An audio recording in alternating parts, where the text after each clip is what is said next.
if you had the opportunity to sit down and pick the brain of individuals like Bill Gates, Steve Jobs, and ask them, hey, what's the secret to your success? I'm sure everybody would say, yeah, man, I would take that opportunity. That'd be great. Well, the scripture says that Solomon was one of the wisest and wealthiest individuals to ever exist all throughout time. So the book of Proverbs it's kind of one of those books that you can read 3 or 4 verses and like, oh man, that's good. You don't have to read the whole chapter because it's like little nuggets. So there's things in Proverbs that I believe as a business owner for an individual that is looking for success that you can glean from it, apply to your personal life and to your business life. And it's like the success code.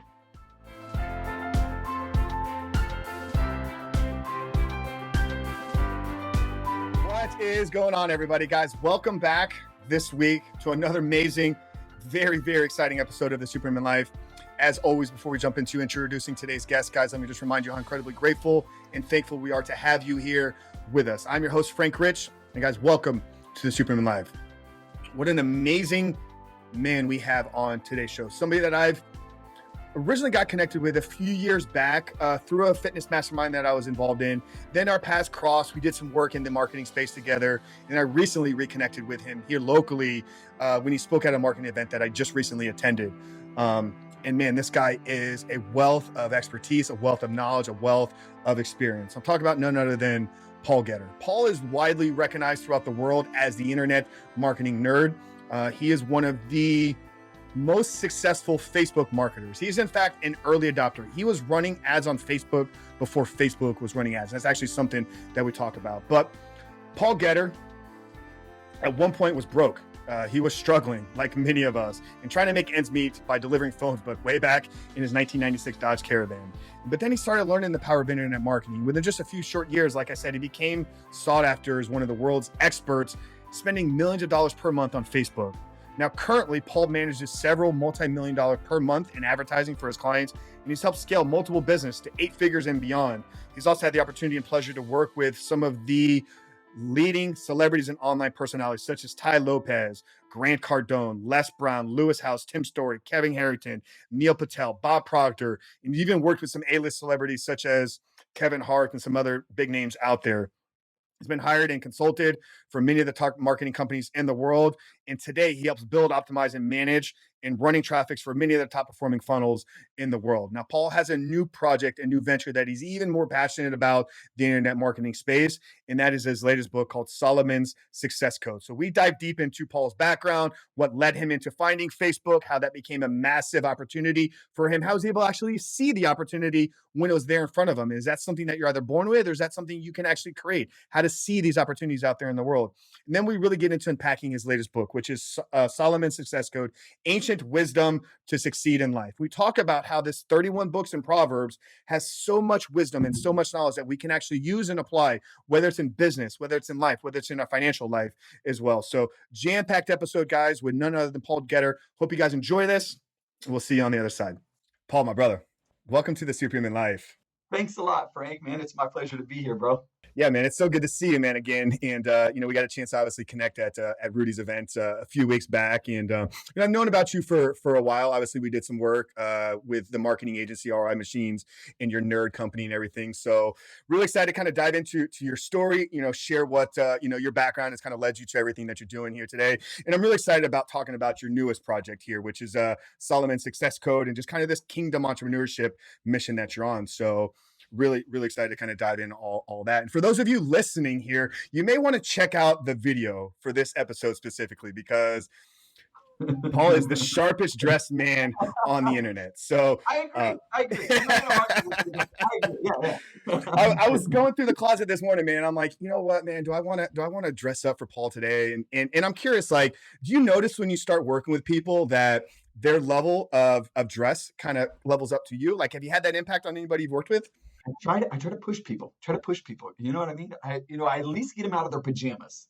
So I try to push them up to the next level. So what people don't realize is from the waist down, I'm wearing sweatpants and tennis shoes and everything like that. I just put the jacket on for the effect. So Dude, well, you've actually taken a step further because a lot of times I don't even have pants on when I'm doing these things because you're only oh no, seeing, too you're much, only seeing belly button up. too much information, bro. I love you, dude. I love you. So what is the background on the bow tie, man? What is the genesis there? Like, and why is this such a big part of who you are? Yeah, so well, sometimes people they're like, why the whole nerd thing? I'm like, well, first of all, this is not an act. I really am a nerd. I wear the glasses because without them I can't see.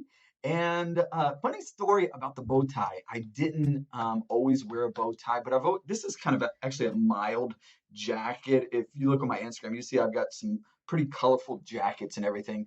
This is kind of mild, but I've always worn vibrant clothes to make a statement, I guess you would say. But I used to wear a regular tie. And one day, one of my friends, he saw me and just what I was wearing and stuff, my shoes, and my whole outfit. Maybe I had suspenders too. I don't know. But he said, "Bro, man, you are like a full-on nerd." He's like, "You just need a bow tie and you'll be set." And so, what I did is, next time I saw him, I was wearing a bow tie, just kind of like as a joke to kind of poke at him and everything. And he saw me, he was like, "Man, I like it. It looks good." And all the other guys, they're like, "Yeah, I like it too." And so it kind of stuck with me ever since then. And I've worn it, the bow tie, ever since that moment. Yeah, talk about what that's done, for your confidence and just in your identity and who you are. I've embraced, a certain look here with myself, right? I have a mustache, I rock a hanging, cross earring, I have an 80s mullet with a perm. And I've just embraced a lot of this is about me. Like, I don't know if I'm a nerd. I'm definitely weird, and there's things about me that are not quote unquote normal. So I'm curious, like, what Yeah, this yeah, has yeah. done for you and like your confidence and just knowing who you are and being like, this is me, man. You're gonna get me, whether you want it Yeah, or not. really, really. That's what it is. It's funny because I've had people that uh, connect with us on our agency and everything. And, I don't know exactly how they got to me or something, but then we jump on the Zoom call and they're like, "Oh, you're the bow tie guy." And it was just like they didn't realize who I was until I got on there. And it's like they recognized the bow tie. And so, yeah, it definitely kind of differentiates me and it does make a great personal branding impression. So it does kind of set me apart in that regards. But the the essence of it, the nerd, I like comic books. I like Marvel superheroes. I like kind of that nerdy type stuff, and it's fun because I don't have to like compartmentalize that side of who I am from my business and from my brain. Like, okay, I'm a serious business guy, and when I'm doing business, but then at home, you ever come to my house, I got comic books and movie posters and Iron Man and all this type of stuff. I mean, this is just who I am. And so I've embraced that.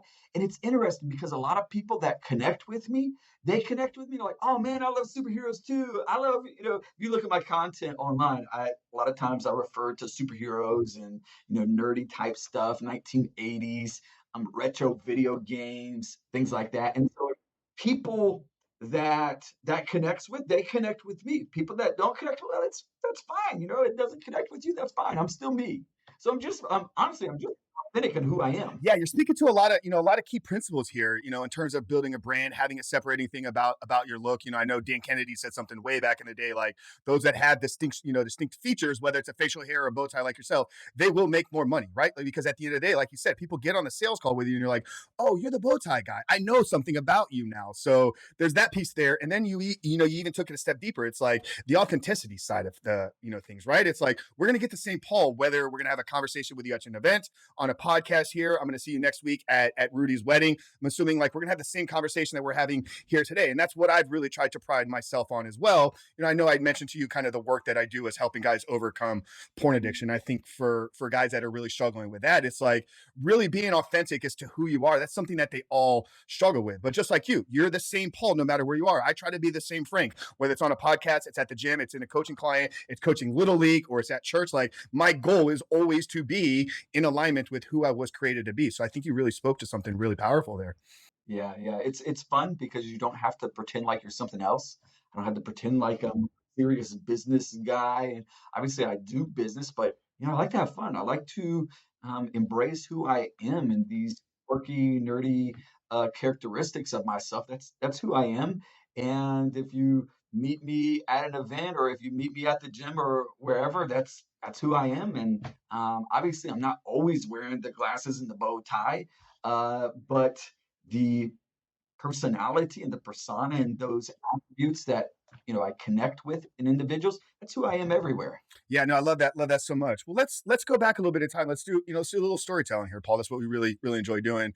Obviously, we made some, we made a light side here of the dress and whatnot. But you are, I mean, one of the best in the world when it comes to internet marketing. I know you spent, upwards of billions of dollars on Facebook ads. You got in very early. You've had the pleasure now to work with some of the most famous names in the internet space, and you've even worked with a lot of high profile celebrities. But I know that there's obviously a journey that has led you to there. So I'm curious with you, Paul, like what was the entry point into entrepreneurship for you? Well, first of all, Frank, thank you very much for that kind compliment. It's sometimes I hear people say stuff like, "Oh, I'm one of the best in the world." I'm like, "Is that mean?" I think that's an opinion. I don't know if it's necessarily factual, but yeah, I've been blessed to work with some amazing individuals, guys like Tai Lopez, Grant Cardone, Bob Proctor, Les Brown, A-list celebrities, Fortune 500 companies, and it's just been a blessing. It's been an amazing journey. Just looking back, I can remember years ago when I was delivering phone books out of the back of our minivan, which maybe some of your listeners don't even know what a phone book is. So, phone book, what's that? Well, it's a book that everybody's phone number used to be in. Can you imagine that? That's like weird to think about it. Like you could actually get a book and find somebody's phone number and call them up. Now, like privacy, people would never want that, but you could find out your neighbor's phone number. I Think never of that. thought about it Like like you could that. literally, Really, it yeah, was. It was a book you remember, this thick with every phone number. yeah, Oh my right, God. and address. Name, address, and phone number was in this book, and it was delivered to everybody's house. So I could literally look up my neighbor's name, and you had to request if you didn't want it in there. You had to request, "Do not put my name and number in the phone book," and which the average person they didn't know you could do that. So everybody's name and phone number was in the phone book. So privacy people would be freaking out about that now. But yeah, so I was delivering phone books out of the back of my minivan, and I probably did just about every little side hustle you could think of, and had a lot of dead end jobs. And I remember I was working at a place as a salesperson for a merchant processing company. And the supervisor there, he would come in all the time, just angry, upset, yelling at people, and just an annoying supervisor, annoying boss. And I remember he would leave and everybody just like be so emotionally distraught. And, we'd all talk about it. And one day he came in and yelling and just throwing things around and stuff. And I decided I'd try to be diplomatic about it. And I walked up to him and I said, "Sir, the way you're yelling and the attitude and everything like that's really causing a hostile environment here." And of course, he didn't really appreciate that too much. I remember him poking me in the chest. He's like, "Paul, you ever talk to me like that again, you're going to lose your job." And I was like, I'm not going to give him that privilege.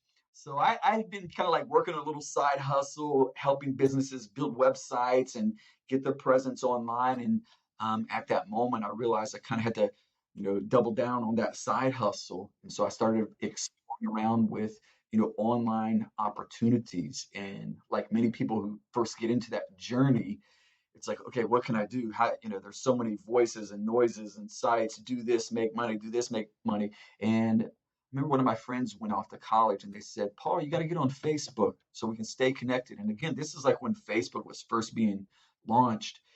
So I jumped on. I remember I was like, this is just like games and stuff. I don't have time to do this. But I stuck around and started building. One of the first things I realized is that up and coming businesses would make Facebook pages to represent their business. So I decided to do that for my church. And I remember the very first time I went to church and there was a new family there.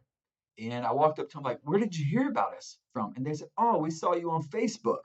And it was like, like these are real people that found out about us from Facebook. And I realized that there was an opportunity to really harness the power of Facebook and other social media platforms to get clients to get customers, guests for businesses. And so I started exploring that opportunity. That's where it started.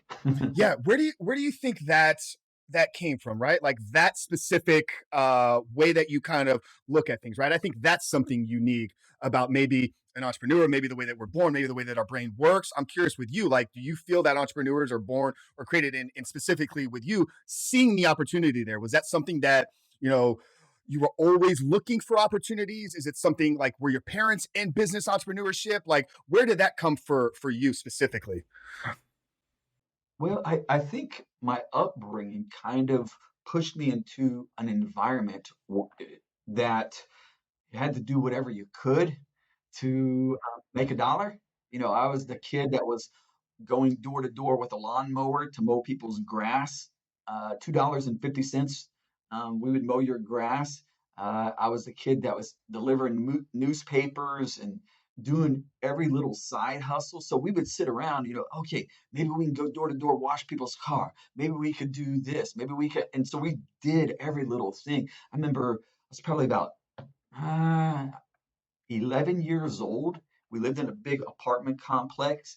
And uh, God forgive me, because I don't know if this was necessarily the right thing to do, but I got on my little Boy Scouts uniform and I knocked on people's door and I said, "Can I take out your garbage?" And they said, "Sure." And they would give me their garbage and I would take it. At this point, you had to go down to a dumpster that was, few flight of stairs down, drop it in the dumpster, and then I would come back and I would say, "Thank you very much." And I don't know if it was the Boy Scout uniform or, just the smile or something like that. But the people that we took their garbage out, they'd give us 50 cents, a dollar, whatever.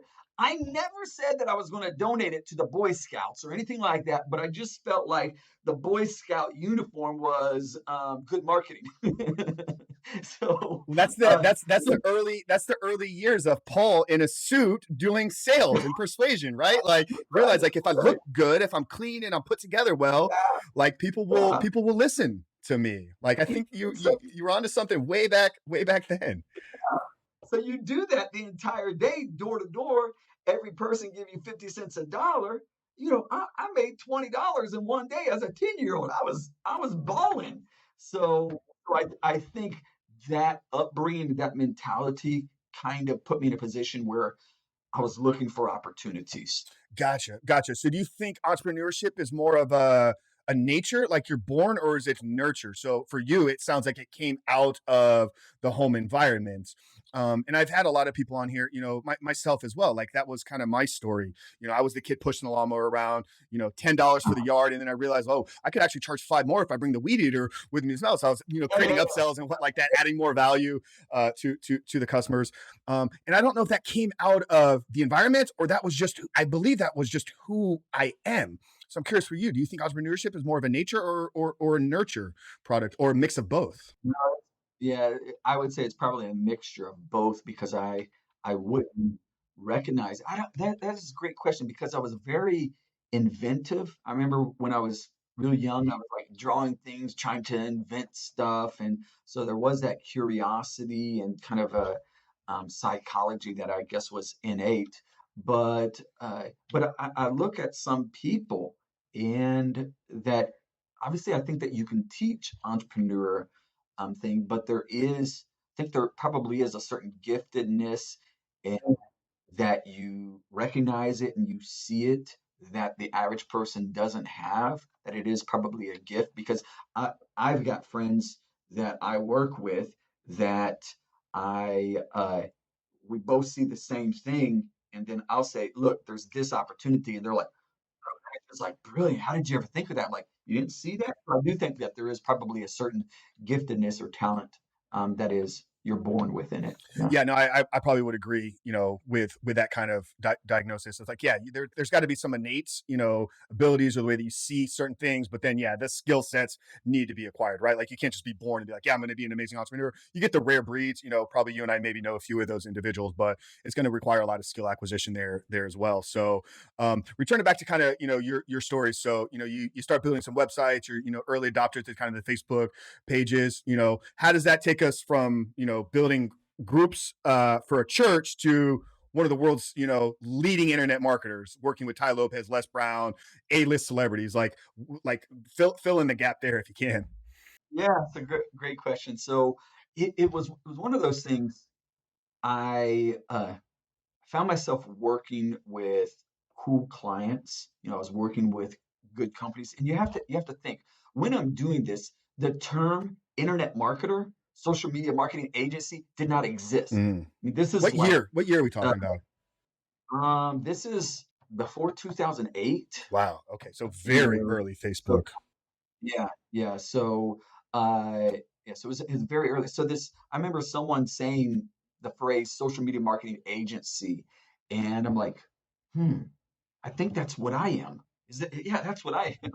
And so I remember these terms: social media marketing agency, internet marketer, digital marketer, things like that. As the industry is growing, that they're being birthed, and I'm like, okay, this is what I am, and I'm doing this thinking that there wasn't a whole lot of people doing this. Facebook actually, so I started spending ads for different local businesses, and then other companies would reach out to me. And I remember Facebook reaching out to me and asking me to be a beta tester for Facebook ads, where they would like give me access to things that they were making on. So this sounds weird, but I was actually running ads on Facebook before Facebook was. If anybody knows the early years, you would understand that phrase. But Facebook actually, they were using third parties to run ads on their platform before Facebook had their own ad platform. So it's kind of a weird story how it was. But they had me testing things for them, and I found myself working with more than just local restaurants, more than just pizza shops and ice cream shops and things. And I found myself working with business owners, financial consultants, authors, and doctors. And I remember I was working for a church, doing work for a church over in Beverly Hills. And I remember going through their website and looking at their website, and they had several celebrities that went to their church. It's like, wow, this is a pretty big deal church. This guy's popular over there in LA. And I don't know exactly how it happened, but there was a businessman in that church that was asking for, advice on marketing and stuff. And the pastor said, you need to talk to this guy. He's been doing marketing for our church and helping things out. And so the business owner in that church reached out to me, and I started doing marketing for him, and he did like loan processing, and so I started doing marketing for him, and things started blowing up. One day he went to get his hair cut, and he was sitting in the barber shop getting his hair cut. And when he was done, he was having a conversation with the barber, and the barber was like, "How are things going?" He's like, "Man, I got this kid over in Florida that is doing online stuff for our company, and things are really popping. Things are really, doing well." And the next person to sit in the barber chair was Tai Lopez. And Tai was like, "Tell me more. What is this guy doing?" And at this time, one of the big things that I did was build Facebook pages. Like I could take a Facebook page from 0 to 1 million in like 6 weeks. I knew the system. I knew how to run the ads. I knew how to do everything like that. And so next thing you know, Tai Lopez it was someone on his team. I think it was his brother, Ben, called me up and was saying, "Man, we heard that you're doing digital marketing stuff." And I was like, "Yeah, yeah." And he said, "Well, this is what we're doing." And I looked at his ads and stuff. I said, yeah, I can get your cost cut by, 95%. And he's like, "Nah, it's not possible. It's not possible." I'm like, "Yeah." And I told him how I do it and showed him proof and stuff, and hung up the phone. And 15 minutes later, he called back. He's like, "Can you fly out to LA tomorrow?" I'm like, "Yeah." And so I flew out to LA, and I guess you would say the rest is history. I started working with Tai Lopez, and it kind of snowballed from there. I remember I was sitting at a conference, and one of the speakers was talking, and they said, "Has anybody seen this Tai Lopez guy?" And this is when he's first really getting online. And has anybody seen this Tai Lopez guy? He's everywhere. He's got this video in a garage. He's got, he's just everywhere I go. He's like, he follows me. And I've been trying to figure out how he's doing his stuff. I even asked him, he won't tell anybody what he's doing, how he's doing it. And I remember sitting there, and I think it was my brother-in-law or one of my family members was sitting next to me. He elbows me. He's like, "Bro, he's talking about you. You're the one that's doing that guy's marketing. He's talking about you." And one thing led to another. I went up to the speaker. I said, "Yeah, I'm doing marketing for Tai Lopez." And then I guess the cat got out of the bag, and a lot of these guys in the industry started reaching out to me. That's incredible. So you were actually working with Ty before he really blew up, before the "I'm here in my garage" video. Did you have a role in the creation of that? I know that obviously wasn't an accident. It was very well thought out. Yeah, that was a very organic thing. Ty did a lot of videos. I did run ads for that video. Uh, I can say this: every program that Ty has, going back to his very first, 67 steps, any program that Ty Lopez had, we ran ads, we consulted, we brainstormed for it. We helped the inception of platforms like Mentor Box, Farmers Box, his investment program, everything like that. So we were kind of behind a lot of these things for many years. Ty was kind of one of those first individuals when I got going. I remember him uh, inviting me to speak at masterminds. When I first got going, I wanted to kind of like be behind the curtain, just stay in my lane, just be a little secret and stay to myself and stuff. But Ty began to remember sometimes he would speak at a conference and he would say my name or say, "Hey, this guy Paul Gitter has been doing stuff for us."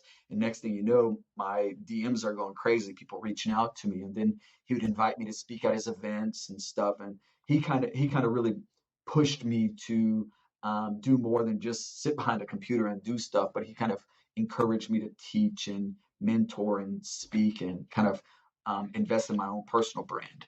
Yeah. Now, were you the one? I mean, way back then, like, were you actually in the ad manager, whatever the software was? Like, are you a very operational guy? Like, do you enjoy getting your hands dirty and getting in the work? Not so much a visionary, more I want to be in the weeds, doing the work.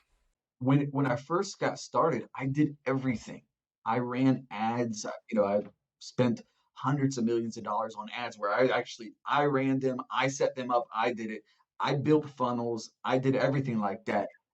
As I grew and our agency grew, obviously I took on more of a managerial role, a CEO role, where I hired a team and kind of built around them. And now I can say that my team is a lot better on those things than I am. So I think that's a should be a compliment when the people on your team are better at things than you are. That's a good thing. Well, a compliment to them, and I think a compliment to you as a leader, right? I think that is a key, skill set for true leadership and building a company that's going to stand, much longer after you're gone. How much of your early success, Paul? I'm not, I'm not doubting any of your skills and your abilities. Obviously, what you've gone on to accomplish, in the 14 years of running this thing. But what role do you think timing played in some of your early success, and what role does timing play in success in general? Right? Like, there's got to be an element of this in succeeding in anything. So for you, what does that look like, and then how big of a role does that play? Just speaking to people here. Yeah, I think it plays a huge role. So there's a great book. It's called Outliers. I Malcolm think the Gladwell. author is Malcolm Gladwell. Yeah, yeah. So he talks about kind of the elements of success. And some people say, "Oh, it's how smart you are. Oh, it's how talented, how hard you work, and everything like that." And so there's a lot of different variables, but timing is a critical component of it. You look at individuals like Bill Gates and Steve Jobs and individuals like that. They were very brilliant. They were very talented, but the timing when they began to take action in the industry, it could determine whether they were who they are or, just another average person. So I do think that the timing of when I got in and when I started doing things gave me the ability to achieve the success that I have. Because if I would have done everything that I did um, 5 years later, then I probably wouldn't have the results. There'd have been other people. But I remember running Facebook ads and thinking there's probably only 10 people in the world Wow. that are doing this. I mean, I literally remember feeling that way. I remember getting on the call with Facebook ads rep, and they said, the guy said, I have never had a client that I've worked with that has spent more money than you on Facebook ads. So that's the early days. So again, I remember them saying things like that. I'm thinking like, am I the only person running? And I remember I'd meet someone or a group or something like that. And a guy's like, oh yeah, I'm running Facebook ads too. I'm like, whoa, there's other people that are doing this. And it was just like mind blowing to me that there was more people running Facebook ads. So it's kind of a funny world. Yeah, no, and I'm curious, kind of, your thoughts on this, or kind of how you speak to, I know you do a lot of coaching and consulting these days, because I think some people may hear that and are like, damn, like if I don't have the right timing, then I'm not going to succeed. And I know we're talking like, specifically about your story, and obviously there does play a role in this, but is there a way we can create timing opportunities? Is there a way that we can look out at opportunities in front of us and identify which one is the best timing situation? Yeah, kind of speak to, the people listening now, like, damn, maybe they missed a specific opportunity, but how can they maybe create some of these timing opportunities in their life or in the opportunities in front of them? Yeah, I remember sitting at a mastermind, and at this mastermind, it was in a beautiful mansion in San Diego, and everybody there that was invited to attend there had a net worth of $50 million or more. And this is CEOs of pharmaceutical companies, inventors of proprietary intellectual property, and really kind of owners of franchises and things. And we asked the question. A lot of people, they'll say things like. Follow your passion and you'll be wealthy. And that's not always the case. You can follow your passion. If your passion's underwater basket weaving, you're probably going to be poor. You know what I mean? So sometimes people have passions and it'll never really be the money that they want. I've met plenty of individuals that are passionate about rock climbing, but they'll never be wealthy just rock climbing. So one of the variables that we saw is being able to see an opportunity, how to capture an opportunity and jump on it. And that has a lot to do with being able to forecast and see certain trends and things that are just a lot of times opportunities. Finding those is being able to take risk and take risk. I remember sitting in a Starbucks, and again, I'm one of these first internet marketers, and we're all kind of building this internet marketing world. And a guy had heard that I was doing internet marketing and invited me to have coffee with him. He wanted to talk to me about something that he was building online. And he was telling me, he's like, okay, I've got this idea. I'm going to make coupons for businesses and for consumers, and we're going to sell these coupons. And I remember having this conversation. I'm sitting there in my sweatpants and my shirt, just got back from the gym. I'm sitting there listening to this guy. I'm like, okay, you're going to sell coupons. And I remember saying this. I said, coupons are free in the newspaper. He's like, no, no, no, we're going to sell coupons. And we're going to sell them to businesses, and consumers are going to buy them, and the businesses are going to pay us for these coupons. And he just explained it to him. And he's like, I want you to be my marketing director. I want you to be the CMO. And I'm like, yeah, and he's pitching me, trying to get me to be the marketing director for this company and stuff. And I remember leaving, and one of the other guys that was there, he's like, bro, I think we should do this. We should do this. And I said, I don't really understand this. I'm confused, and I don't think I'm really interested. And so I declined the offer. That was Groupon. That was Groupon. A multi-billion-dollar company.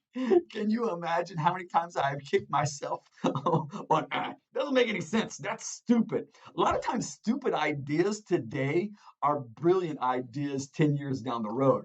So now, every weird idea that I hear, I'm like, I don't understand it, but maybe there's an opportunity there. So I don't always have to understand it to maybe see that there's opportunity. Yeah, no, Groupon was brilliant, man. I've probably spent hundreds. I mean, I know I've spent hundreds, maybe even thousands of dollars on coupons and events and experiences because you get an email and it looks amazing at the time, and then like, let me take advantage of this offer, and then it sits on your desk for 6 months, and then by the time you actually go to do something with it, like the offer is expired. Like, what an amazing, I mean, just cash grab there, right? It's like we're going to present these offers to people, knowing that half of them are probably never going to do anything with it. It's a multi-billion-dollar company. I remember when they went public, it was like, thanks for reminding me. So what do kind of maybe fortune telling here a little bit, like what do you see like in the next 3 to 5 years, internet, social media space, like what is hot right now, or what do you even what's even up and coming that maybe even like we don't even know about yet? Uh, so a lot of times when it comes to industries in going into the future, you look at what is currently going on and imagine, okay, what if things get 10 times better, 10 times faster, 10 times more intelligent? What can that lead to? So that kind of makes me explore worlds like artificial intelligence and how that can be used 10 years down the road when things begin to grow. Like, take, for example, my field. I I believe that there'll be a day that the average person can pick up their phone and say, "Hey, marketing team, build me an ad for this blah blah blah. Here's my website. Here's some pictures. Make me an ad." And boom, an ad is launched, created. It'll give you a couple options. It'll say, "Hey, this picture or this picture. We know based upon this picture, it will have a 3.2% click rate. If you use this picture, it will have a 3.12% click rate. If you use this word instead of this word," and it all kind of puts and it gives you a choice. And you know how these ad platforms will do is like they'll start out like, okay, it's not doing good, but then it starts to do better because they're making money from it. But it will all be able to be just like, you talk to your phone, make me an ad. This is my offer. And you know, you can probably even just like uh set it up where you do say a few words and a couple videos, and then it would take your video and it will make a script and it'll look like you're saying it, your hand motions, your everything like that, instead of sitting in front of the camera and like I do. I'm like, "Hey guys, this is Paul Getter, the internet." Oh man. "Hey guys, this is Paul Getter, the internet marketing nerd." Let me redo it. It will just you say a few words and then it makes a video into it, and all of a sudden you have a high converting video. So our job as marketers, we're gonna have to think different. You might be the best copywriter in the world, but a computer will be able to beat your copywriting. You might be all of these things. So the service that we provide has to be a lot better than the ads we can make.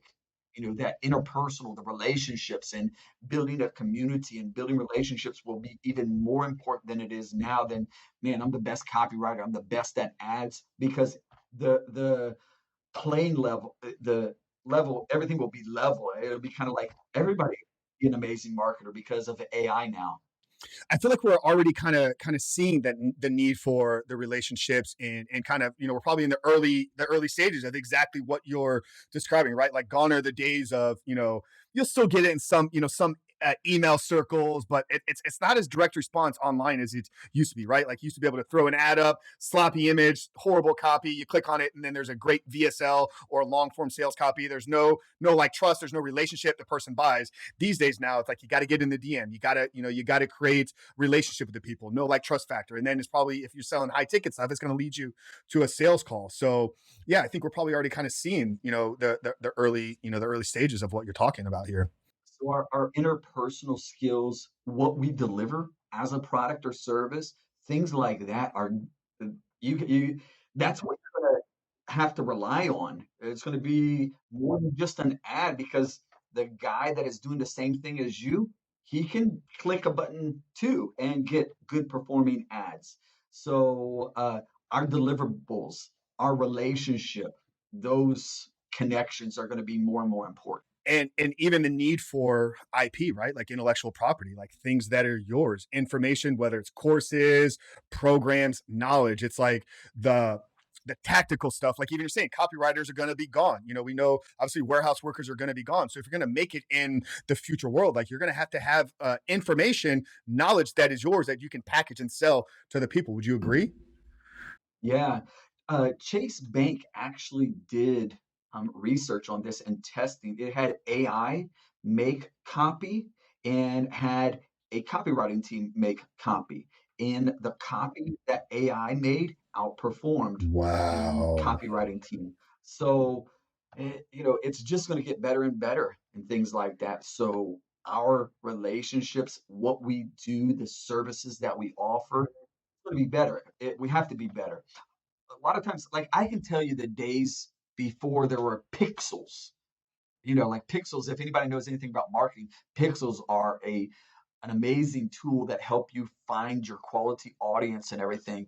And I remember when pixels came out that everybody marketing was like, oh no, it's going to be more difficult. And then the most recent thing, iOS update, where the tracking is limited, and everybody's like, "Oh no, this is going to put us out of business." Well, all of these changes only cause the people that aren't quality and aren't excellent at what they do, they will drop off, and those that are the top notch will continue to rise higher. No, love that. Love that so So much. it's actually better for the industry overall, these changes. Absolutely, absolutely, 100% agree. It's a good point here to make a slight little pivot. Obviously, we've been talking about the internet, the online space, your background, kind of the future here.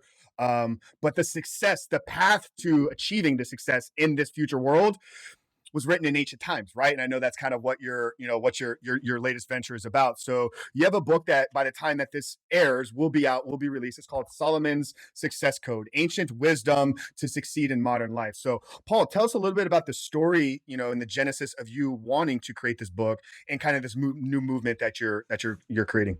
Yeah, so anybody that's connected with me know that number one, I'm a pastor. I preach every Sunday, every Wednesday. My faith in God is the core component of my life, what I do, who I am. And I actually started the Internet Marketing Nerds right about the same time we started a church. It started out as a home church and then has grown into a multi-campus. We have services in English, Spanish, and Creole. And so that's who I am.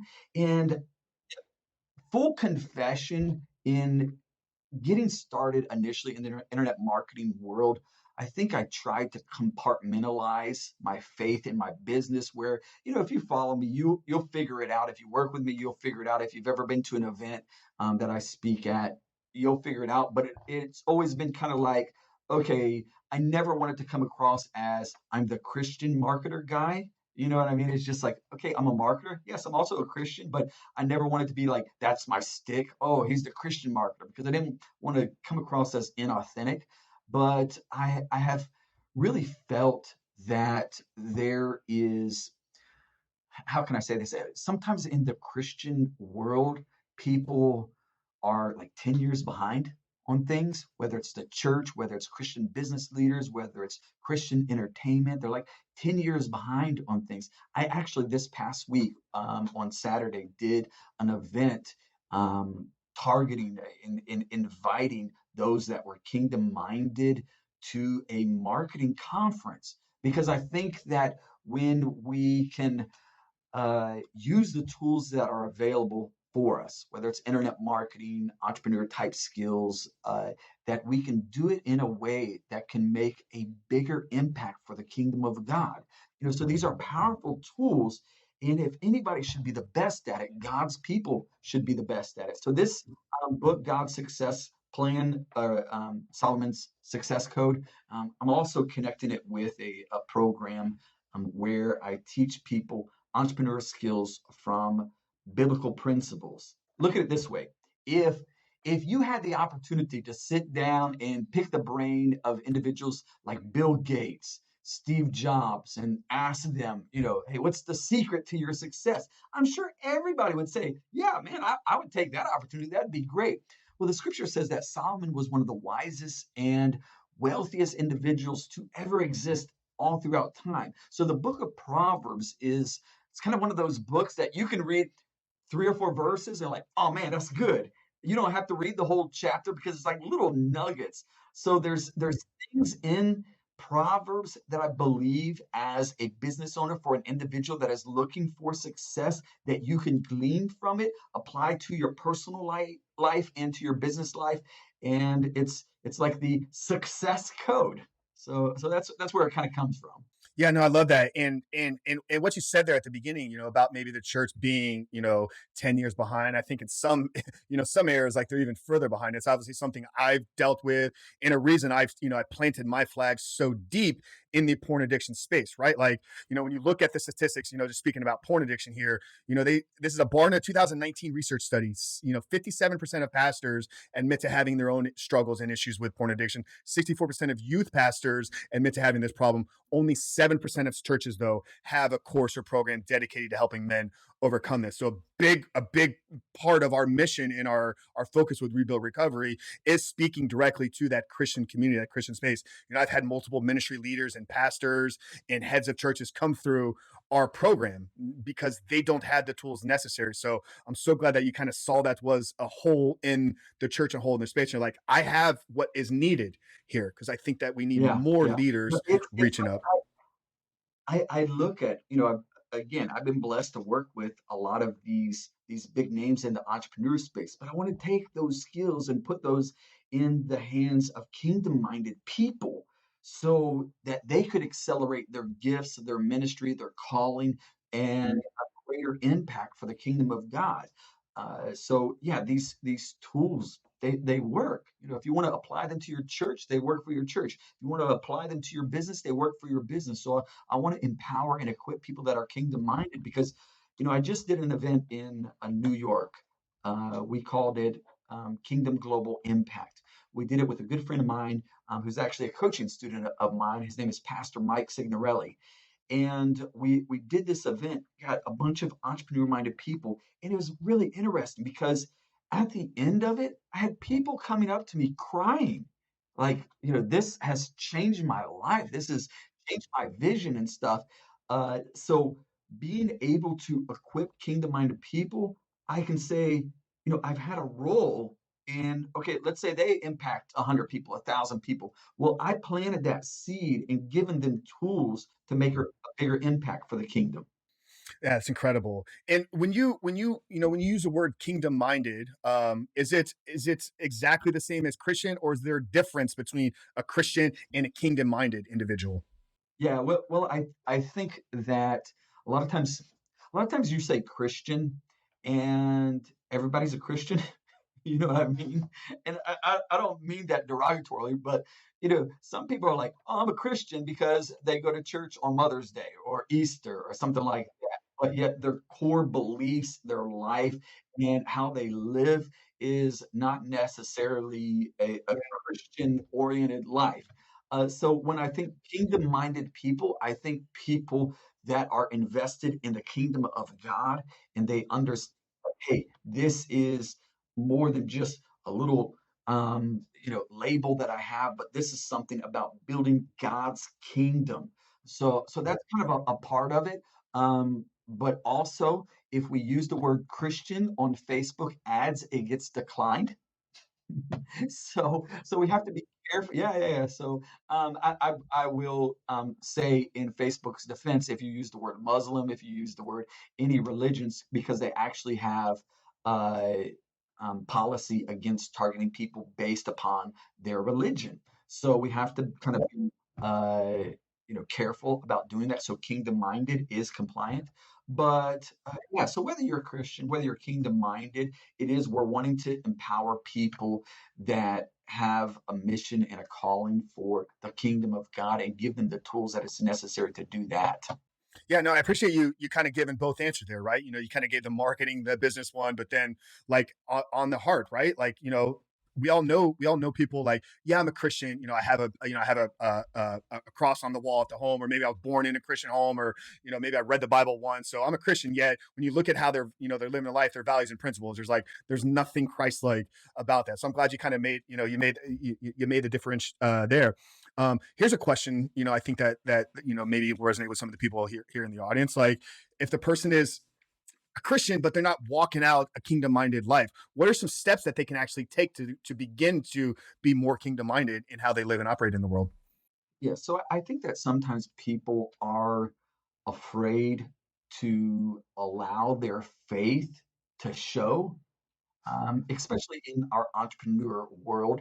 People are afraid, like, okay, what are people going to think if they find out I'm a Christian? And as if that would somehow be a stigma or something that is negative, that would negatively reflect on their business.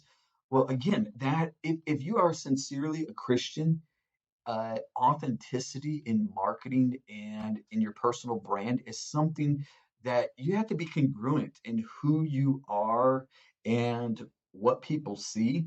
So if you're kind of like hiding that, then you're really not being congruent and authentic in who you are. I can tell you this, there will be people that will not want to work with you because you are Christian. That's accept that. That's who it is. I remember feeling that, and you start to think, okay, maybe I should just like tone that down or whatever because people won't want to work with me. And then I think about like if a person would not want to work with me simply because I'm a Christian, then maybe I wouldn't want to work with them either. I was gonna say, I You know what probably I don't mean? want to So work with maybe, that person. Yeah. yeah, yeah, yeah. So it's doing yourself a favor. But I've had clients, friends, coaching students that are Muslim, that are Buddhist, that are atheists or agnostic. And so I think that the average person, that if they are a person of integrity and values, and you also are, you're not fake or it's a facade about your faith, that it's something that people will respect. I remember one time sitting down with Tai Lopez. I don't know what Tai Lopez's personal faith, or I can tell you this, he's very knowledgeable about the Bible. I can also tell you that he was mentored by many Christian individuals, but I don't know what his personal relationship with God is. But I'll tell you this: I remember one time I was sitting down having dinner with Ty, and someone on his team that I hadn't met before came up, and Ty was introducing them to me, and they said, "Hey, this is." Ty said, "Hey, this is Paul Getter. He works on my marketing, and he's also my pastor." He said that he's my pastor. He said, "Please refrain from using profanity around him." And Ty doesn't have to do that. I mean, I would by no means say that, but just the simple fact that he would say something like that, whether jokingly or anything, it kind of showed me that he had a respect about my faith in my relationship, that he would say something like that. So to me, again, I've had many individuals that I don't know their faith. I don't know if they're agnostic, atheist, or whatever, but they respect my relationship and my walk with God, and in its authenticity, it has allowed me to connect with people that I would like to work with. Yeah, no, I love that, and I think that example there with Ty, not to make this, we talked about Ty more than more than I have on any other podcast, but obviously because of your relationship with him, I think it shows a lot about his character, though, right? Like, Ty, obviously he gets this image online, like this, scam artist, sleazy marketer, internet, whatever. But for him to say that, knowing how much it means to you, shows a lot about the relationship that you and him have, and his character in wanting to make sure that you were comfortable in whatever situation and environment you guys were in there. So I think that's really incredible. And So that's again, a lot of times what you see people online in a 3-minute video does not define who they are. I remember when I first started working with him, I would see these people making comments and about him, and I would like run to his defense because I knew him. I knew the Ty that was giving away cars. I knew the Ty that was giving away to charities and nonprofits. I knew the Ty that was spending time with young kids, trying to sincerely mentor them, that people didn't see online. And so I'd run to his defense and try to, you don't know Ty Lopez like I know him and stuff. And Ty was like, bro, don't worry about that. That's just so a lot of times you don't see what the real person is. But yeah, just for him to do that, number one, it showed the level of respect that he had toward me, but it also, in return, it gave me a greater of Respect for level of him. respect to him also. Yeah. Yeah, no, I love that. Wrapping up, one more question on the book here. Obviously it's written kind of in a devotional type of setting. You're telling me read one chapter a day. What are one or two, key principles or nuggets? I want to get people to pick up the book, but you talked about Yeah. this 31 books, of Proverbs. Like there's so much incredible knowledge and Right. wisdom. In short, a couple, 1 to 2 minutes here. What are one or two principles from the book, from your book or from the book of Proverbs that people can walk away with today from this conversation? Yeah. So let me first of all say I am not one of these prosperity gospel like, oh, just give and you'll be rich. I believe hard work, dedication, faithfulness, integrity, all of these things are necessary for success. But when you look in the book of Proverbs, there's entire chapters that uh, teach us against, being lazy. Just it says, look at the ant, be like an ant, working hard and being there day in and day out, that will attribute to your success. I'll give you a great verse. There's a verse in Proverbs. It says this. It says, a man that hath wheat and withholds it shall be cursed. But he that hath wheat and sells it shall be blessed. Now, here's the interesting thing. A lot of times we feel maybe like a hesitation about selling your service, selling your product. And especially when people find out you're a Christian, I always joke around and like, oh, they want the praise the Lord discount. Like, oh, you're my brother, give me a discount. And I'm like, I'm your brother. You should pay me double because you want to bless me. So, but when you understand that there is biblical principles associated with selling. Notice that scripture could have said, he that hath wheat and gives it away shall be blessed. But it says, he that hath wheat and sells it shall be blessed. Yeah. So if you have a product or a service that you can really sincerely help people, provide for them, help them grow, it is important that you don't just give it away, but you put a value to it and you allow it to be something that is consumable, something that can be sold. And there's a couple reasons for that. Of course, we know that if people get everything for free, they don't value it. They don't understand that there's a sacrifice that is necessary. People that don't pay attention. So there is that component that if people don't invest in it, that you're really not helping them because they'll just kind of put it on the side like, I don't really need it. It's not really necessary. They don't apply a personal and a mental value to that. Then, secondly, if you don't sell it, you're not going to really be able to help as many people as you want to help. If you don't sell, you can't scale. If you don't sell, you can't scale. So, in other words, if just the illustration that the scripture uses as far as wheat, if the farmer didn't sell the wheat and he just gave it away for free, then he wouldn't be able to hire other farmers. He wouldn't be able to buy more equipment. He wouldn't be able to scale his business and grow his farm. But since he sells it and there is a transaction that takes place, he can actually help more people by selling it. I remember when COVID first hit, I had several of my coaching students and clients reach out to me like, hey, Paul, should I stop selling? Because there's this kind of weird feeling like, should we keep doing this because people are going through a weird time? And I remember saying this to them and saying, are you really helping people? Is your service, your product really helping people? If it's not, stop selling. Stop selling. But if what you're doing can really help people, continue selling. Matter of fact, you should have stopped selling a long time ago if you're not really helping people. So it is. So that's a great scriptural value that we can see is that we shouldn't. Selling is not a bad word. Selling is not a bad word. There is a component. There is a spiritual component to selling and buying something. Yeah. I know Vince Amontes. I was actually one of the coaches inside of his 7-figure mastermind up until like a month ago. I walked away, or we kind of parted ways. Let's say it was kind of an amicable split there. But it would be crazy because I had 35, 40 of the members I was working with on a regular basis, and here we have business owners, entrepreneurs that are afraid of selling. It's like, I don't want to be the sleazy car sales guy. It's like, we're never going to make money. And I think the lesson here for the audience is every single one of you has something unique about you. You were born with certain gifts and talents, and certain innate tendencies that are going to lean you towards one way or the other. And in those skill sets that you were born with is value for other people. And it's your job, it's your calling as a believer here, if you're a Christian, or your calling as a human being, to figure out a way to package those unique skill sets and offer them to the world to make everybody else's life better. And here's what Paul is saying, I believe, is if you don't do that, not only is it a disservice to the people, but it's actually selfish for you to not figure out a way to take that skill set and that value that you have and bring it to the world to make the world a better You're not place. serving people in the fullest capacity that you can. Yeah. One more question. Just obviously with kind of the times that we're going through, you gave the example there with the COVID, but nobody knows what the market is going to be. Is it going to be a recession? Are we in a downturn economy? So forth and so forth. Speak to the need of maybe understanding some of these principles here in the current climate, or even what we're actually about to enter into.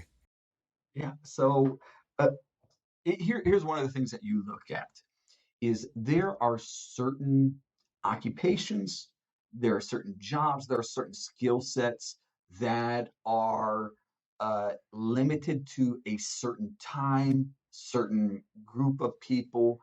But on the other hand, there are certain skill sets, there are certain opportunities that have been going on since the beginning of time that will go on. Like for example, mentoring, coaching people.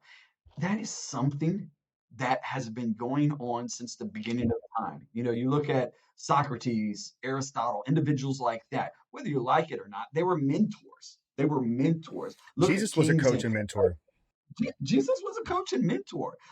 You look at individuals like King Arthur, the Round Table. This is like an inner circle. This is a mastermind and stuff. So I think that within our industry, there are certain trends that will fade out, but there are certain things that if you're doing it right, if you're doing it with integrity, if you're doing it really serving people, that it's recession proof. It's really recession proof that there will always be people that have needs. And if you can help serve people on their needs, then a recession doesn't mean anything.